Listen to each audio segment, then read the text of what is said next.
News Talk 760 WJR is proud to present Women Who Lead. Profiling great women impacting the Great Lakes with WJR's Ann Thomas.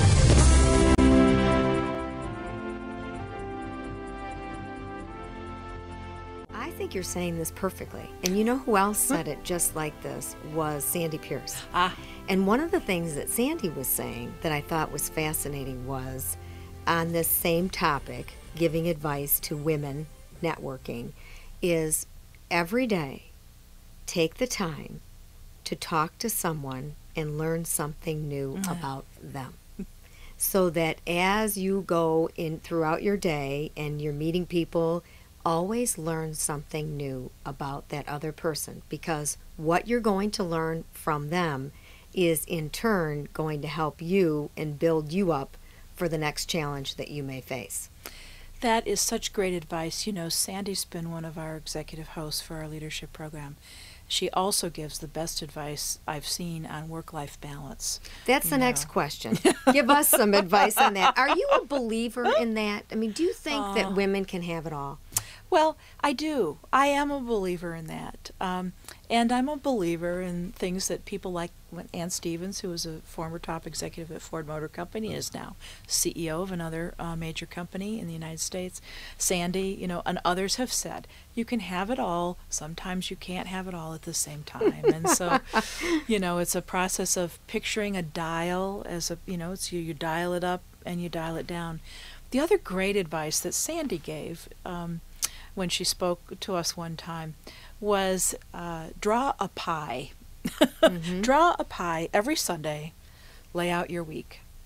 And some weeks, I think the goal is over the course of a month or a longer period of time to have balance. That there are going to be times when you certainly can't have balance within a single day. You may not have balance that week. There might be one week that you've got evening commitments as well as morning, you know, 14-hour days every day of that week that are more work-focused. But the next week, put your family first. Make sure you get to that soccer game or baseball game. You know, dial back the next week and try to realize that you're only going to achieve balance over time. The other great concrete tip that Sandy gives is managing other people's expectations. Let people know, like if you're not going to be able to make your son's baseball game this week, say, I'm not going to be there this week, honey, but I'm going to be there next week. And pretty soon people, and keep your word, keep your promise, you know, and pretty soon people will be okay with your not, because they know that they're going to be first on the list the next time. And that over time it all balances out. Now, you have such great advice. I could keep you all day, but I know you've got to go on to other activities. What are other things about InForum that you want us to know about, that you want our female listeners who are tuning into this to know about coming up? What are some of the neat things that you're going to be offering? Because I happen to think that all women in any kind of a business position, or who want to be in a business position, depending on where they are in their lives, should belong to InForum.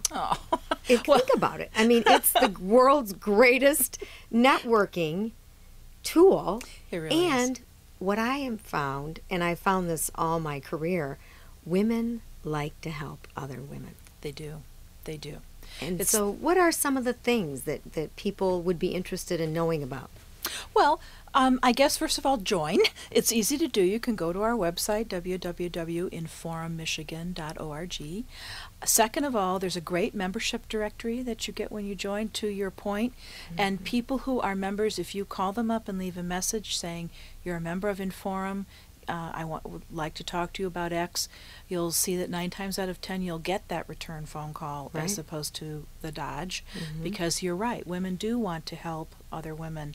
And I guess the first thing, the other thing is there's so many great things going on, so many ways to get involved, easy ways. We have affinity groups that are more along interest lines, so that sometimes it can be intimidating to walk into a big room when you have 1,000 people there and try to say hello to people. And you're by yourself. And you don't know anybody. And you don't know anybody. We like to think that we're welcoming even in those settings, but if that's a little overwhelming, there's book groups, there's a wine tasting group, there's an arts and culture affinity groups that meets on the weekends and goes to gallery openings or to tour Eastern Market, different things. There's lots of small group ways of getting to know a few people, and then you'll find that the next meeting you go to, you'll start to know and recognize other people there, and that snowball, it starts to roll. I'd also say you get out of groups like this what you put into them. Exactly. I was one of the people. I've now been a member of the organization for far longer than I've worked here. I was one of the people who, the first couple of years that I was a member, didn't get involved. I would buy tickets and go to events. Sometimes I'd get busy, wouldn't show up, stuff like that. Sure, right. I found that when I started getting involved and meeting people, I could have kicked myself. It's like I had no idea. I should have gotten involved sooner. Join a committee, sign up, volunteer to do something. It's easy. It's an easy group to get into. Call the board members. They love to welcome new members. It's one of the few places in town where you can go and you can network across those industry silos, and you can network across job classifications. When you think about it, we all tend to get involved in our professional groups, so that if we're an accountant or in public relations, we might focus on those groups, which are great and very needed. But where do you go to break outside of those bounds? Particularly if you're thinking about a career change or doing something different with your life. So we find that, as always is the case in Michigan, it's, we talk about the 6 degrees of separation. Here it's really only 2. Right. Everybody knows everybody. Knows everybody. You have to behave yourself at all times. Right. Special thanks today to Terry Barclay, the president and CEO of InForum, a women's business alliance operating throughout the state of Michigan. A great place to network and meet other women who lead. I'm Ann Thomas. Thanks for joining me on Women Who Lead on WJR.com. You've been listening to Women Who Lead with Ann Thomas. For more interviews and podcasts, visit WJR.com.